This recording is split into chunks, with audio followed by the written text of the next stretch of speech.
Halo sahabat Epik, China kini berada di garis depan revolusi luar angkasa, tidak hanya dalam bidang eksplorasi ilmiah, tetapi juga dalam pengembangan kekuatan militer berbasis orbit.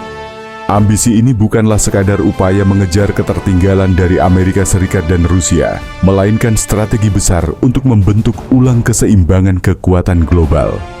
Di tengah ketegangan geopolitik yang semakin meningkat, pertanyaannya bukan lagi apakah luar angkasa akan menjadi medan pertempuran baru, tetapi kapan konflik itu akan pecah dan bagaimana dunia akan merespons. Sejak meluncurkan satelit pertamanya pada tahun 1970, China telah mengalami kemajuan luar biasa dalam teknologi luar angkasa. Dalam beberapa dekade terakhir, Beijing telah mengembangkan satelit navigasi, komunikasi, dan pengintaian berteknologi tinggi yang tidak hanya mendukung kebutuhan sipil, tetapi juga memperkuat kekuatan militer China. Dengan sistem navigasi Beidou yang kini menyaingi GPS milik Amerika Serikat, Tiongkok telah menghilangkan ketergantungan pada teknologi luar negeri dan membangun infrastruktur yang sepenuhnya dikendalikan oleh Beijing. Kemajuan ini tidak hanya menciptakan kemandirian teknologi, tetapi juga memberikan keunggulan strategis dalam perang modern. Satelit pengintaian beresolusi tinggi yang dimiliki Tiongkok memungkinkan pengawasan global yang belum pernah terjadi sebelumnya, memberikan kemampuan intelijen yang dapat mengidentifikasi pergerakan militer lawan dengan akurasi luar biasa. Ini berarti bahwa dalam setiap konflik di masa depan, Tiongkok tidak lagi bergantung pada sumber daya luar, tetapi telah memiliki mata dan telinga sendiri di orbit. Namun, yang lebih mengkhawatirkan bagi negara-negara barat adalah pengembangan senjata anti-satelit ASAT oleh China. Beijing telah menguji rudal yang mampu menghancurkan satelit di orbit rendah, membuktikan bahwa mereka memiliki kemampuan untuk melumpuhkan komunikasi dan sistem navigasi musuh. Dalam perang modern, dominasi informasi adalah kunci kemenangan, dan dengan kemampuan ASAT ini, China dapat melumpuhkan mata dan otak militer Amerika Serikat dalam sekejap. Amerika Serikat dan sekutunya telah lama mengandalkan keunggulan luar angkasa mereka untuk mendominasi konflik global. Satelit militer mereka memberikan keunggulan dalam navigasi presisi, komunikasi taktis, dan pengawasan strategis. Namun, dengan hadirnya teknologi ASAT China, dominasi tersebut kini berada dalam ancaman serius. Jika terjadi konflik besar, serangan pertama kemungkinan besar bukanlah rudal yang menghantam daratan, tetapi gelombang serangan siber dan rudal anti-satelit yang melumpuhkan jaringan komunikasi dan navigasi lawan. Lebih jauh, China juga dikabarkan sedang mengembangkan senjata berbasis luar angkasa, termasuk sistem peperangan elektronik dan laser yang dapat mengganggu atau menghancurkan satelit lawan tanpa perlu melakukan serangan fisik langsung. Ini berarti bahwa perang di luar angkasa tidak harus terlihat dalam bentuk ledakan besar di orbit, tetapi bisa terjadi secara senyap dan tanpa disadari, di mana negara-negara hanya menyadari bahwa satelit mereka tiba-tiba berhenti berfungsi. Ancaman ini bukan hanya membuat Amerika Serikat khawatir, tetapi juga NATO dan negara-negara lain yang bergantung pada satelit untuk komunikasi militer dan sipil. Tanpa sistem navigasi dan komunikasi yang andal, pasukan di darat, laut, dan udara akan kehilangan koordinasi, membuat mereka rentan terhadap serangan mendadak. Ini berarti bahwa kekuatan militer Amerika Serikat yang selama ini bertumpu pada keunggulan teknologi bisa berubah menjadi kekuatan yang buta dan tuli dalam sekejap. Dunia menyaksikan babak baru perang dingin yang bergema hingga ke orbit bumi. China, dengan ambisi kosmiknya yang tak terbendung, telah meluncurkan era dominasi luar angkasa yang menggetarkan jantung kekuatan barat. Senjata-senjata canggih nan mematikan, hasil dari investasi triliunan yuan, kecerdikan teknologi, dan strategi militer yang dirancang untuk mengubur supremasi Amerika Serikat dan sekutu NATO, kini siap menghancurkan musuh dari langit.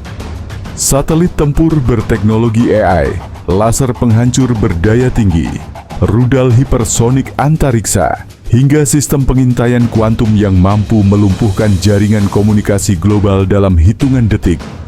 Inilah senjata masa depan yang telah menjadi nyata di tangan Tiongkok. Amerika Serikat yang selama puluhan tahun menjadi raja tak terbantahkan di orbit bumi, kini terperangah. Sistem pertahanan luar angkasa AS, termasuk satelit mata-mata dan perisai rudal, tiba-tiba terlihat kuno di hadapan kecepatan dan kecerdasan teknologi Cina. Satelit-satelit AS yang menjadi tulang punggung komando militer, navigasi, dan pengintaian kini berada dalam bidikan senjata laser orbit Tiongkok yang bisa membakarnya menjadi debu kosmik dalam sekejap.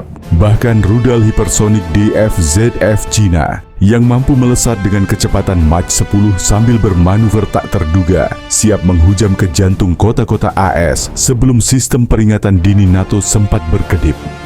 Dalam skenario perang terbuka, kekalahan Amerika Serikat dan NATO bukan lagi ilusi.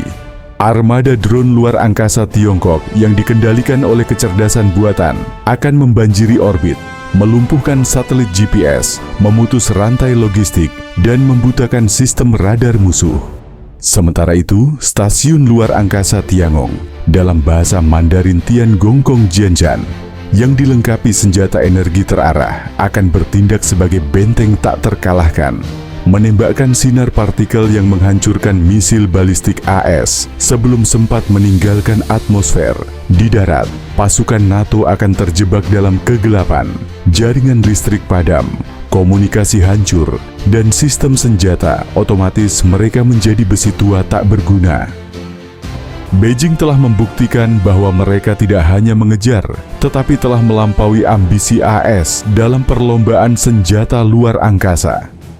Uji coba senjata anti-satelit ASAT sukses menghancurkan target di orbit tahun 2007 hanyalah permulaan. Kini, China menguasai teknologi cyber warfare orbital yang bisa menyusup ke sistem satelit musuh dan mengubahnya menjadi bom waktu digital. NATO, mereka bahkan belum menyadari bahwa satelit pengintai mereka telah diretas, mengirim data palsu yang akan menggiring pasukan sekutu ke jurang kekacauan taktis. Jika perang pecah, AS tidak akan punya waktu untuk bernapas. Konsep perang bintang ala Reagan kini menjadi mimpi buruk yang diwujudkan oleh Cina. Armada kapal induk AS di Pasifik akan menjadi sasaran empuk rudal luar angkasa yang diarahkan oleh satelit kuantum Tiongkok. Sementara pesawat siluman F-35 dan B-2 Spirit akan jatuh seperti lalat di hadapan sistem deteksi fotonik Cina yang bisa melihat tak terlihat. Bahkan senjata pamungkas AS seperti rudal Trident atau sistem Iron Dome tak akan berguna ketika sistem kendalinya telah dihancurkan dari luar angkasa. Di tengah perlombaan luar angkasa yang semakin intens, muncul pertanyaan besar. Apakah dunia siap menghadapi konsekuensi dari militerisasi orbit? Saat ini belum ada perjanjian internasional yang benar-benar mampu membatasi pengembangan senjata luar angkasa. Amerika Serikat dan Cina terus berlomba-lomba menciptakan teknologi yang lebih canggih, sementara negara-negara lain hanya bisa menyaksikan dari pinggir, berharap bahwa persaingan ini tidak berubah menjadi konflik nyata. Namun, satu hal yang pasti, luar angkasa kini telah menjadi medan tempur baru, di mana negara yang menguasai orbit akan mengendalikan informasi, komunikasi, dan bahkan jalannya peperangan di bumi.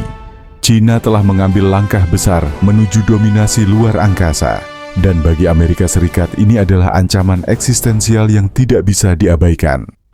Pertanyaannya, kini bukan lagi apakah Tiongkok bisa menyaingi Amerika Serikat dalam perlombaan luar angkasa, tetapi apakah Amerika Serikat mampu mempertahankan hegemoninya di tengah kebangkitan kekuatan baru ini? Akankah kita melihat babak baru perang dingin di luar angkasa? Atau justru perang terbuka yang akan menentukan siapa yang akan mengendalikan peradaban manusia di masa depan? Bagaimana pendapat sahabat Epik tentang militerisasi luar angkasa ini? Apakah ini hanya bagian dari perkembangan teknologi, atau justru langkah menuju konflik besar yang tak terhindarkan? Berikan pendapatmu di kolom komentar, dan jangan lupa like, share, serta subscribe untuk pembahasan epik lainnya. Sampai jumpa.